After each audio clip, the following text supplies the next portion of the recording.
Ambulance রয়েছে, সেই অ্যাম্বুলেন্সে আসলে যিনি মারা গিয়েছেন ওনার ডেড বডি রয়েছে। এবং আমরা দেখানোর চেষ্টা করব এখানে যে ট্রাক এবং যে সিএনজি সেটা আমরা দেখানোর চেষ্টা করব।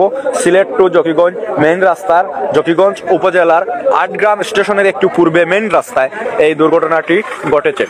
আমরা প্রথমে সিএনজি গাড়িটি আমরা দেখানোর চেষ্টা করছি। আপনারা দেখছেন এই গাড়িটি একদম আপনারা দেখছেন ভেঙে মুচড়ে একদম নিঃস্ব হয়ে গেছে। আপনারা দেখছেন গাড়ির ভিতরে একটি ব্যাগ দেখছেন পেছানো, হয়তো বিদেশ যাত্রী উনি নিয়ে আসছিলেন, আমরা ধারণার উপর বলতেছি।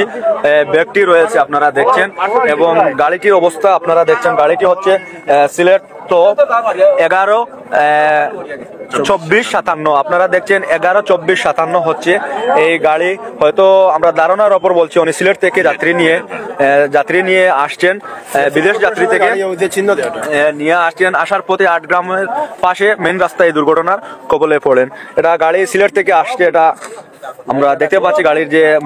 গাড়ির যে নাম্বার রয়েছে 11-24-57 সিলেট তো 11-24-57 হচ্ছে এই সিএনজি গাড়ি। কিন্তু আপনারা দেখছেন এই রাস্তায় যে ট্রাক আপনারা দেখছেন, এই ট্রাকের সঙ্গে ধাক্কা লেগে কিন্তু ঘটনাস্থলে একজন নিহত হন। এই গাড়ির সঙ্গে মূলত সংঘর্ষটা হয়েছে। এই হচ্ছে গাড়ি ঢাকা মেট্রো টো 16-49-65। এই যে চারটনা ট্রাক, এটা নো পার্কিং কে আসলে মূলত অবৈধভাবে এখানে রাখা হয়েছে, আর সেই গাড়ির সঙ্গে মূলত এই দুর্ঘটনাটি ঘটেছে। আপনারা দেখেন এদিকে প্রচুর জায়গা, আপনারা দেখছেন এখানে প্রচুর জায়গা থাকা সত্ত্বেও সে গাড়িটি আপনারা দেখছেন প্রচুর জায়গা, এখানে প্রায় 5 ফিট সে জায়গা এখানে রয়েছে। এই যে আপনারা দেখছেন একটি বাঁশের যে আপনারা বের রয়েছে, সেখানে আমরা 2 ফুটের মতো বাদ দিয়েও এখনো 5 ফুট জায়গা এখানে আপনারা দেখছেন খালি রয়েছে। একটু যদি এই মেইন রাস্তা ছেড়ে এই জায়গাটা গাড়ি পার্কিং করতো তাহলে এই দুর্ঘটনাটা আসলে মূলত হতো না।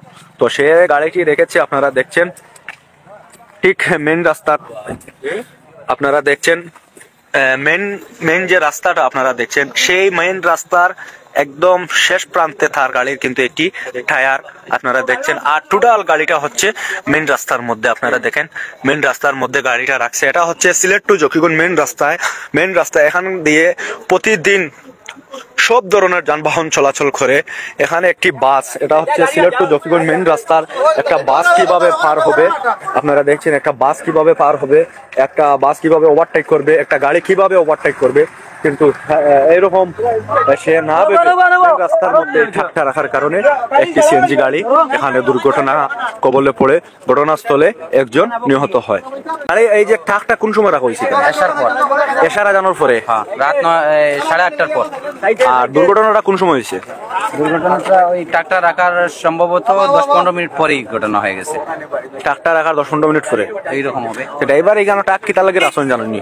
জানি না, ওইটা জানি না। ওই গাড়িটার কোনো সিগন্যাল নাই, পার্কিং নাই, কিছু নাই, গাড়িটা ওইখানে রাখা, অবৈধ পার্কিং করা গাড়ি। আচ্ছা, এখানে ড্রাইভার আপনারা পাইছেন? যে ঠাকুর যে ড্রাইভার আপনারা পাইছেন? গাড়ি কোনো ড্রাইভার পাইছি না আমরা এখানে। আপনারা জানেন কয়েকদিন আগে এই যে কামালগঞ্জ স্কুলের একটা স্টুডেন্ট মারা গেছে এই ধরনের ঘটনার কারণে, অবৈধ পার্কিংয়ের কারণে, এবং অদক্ষ চালকরা যে এখানে সেখানে গাড়ি রেখে দেয়, সেই জন্যই এগুলো হচ্ছে। আমি প্রশাসনকে অনুরোধ করবো আপনারা এই ব্যাপারে বিহিত ব্যবস্থা নেন, তাহলে আমার মনে হয় এই ধরনের রোগে অ্যাক্সিডেন্ট আপনার করা যাবে, রোধ করা সম্ভব হবে।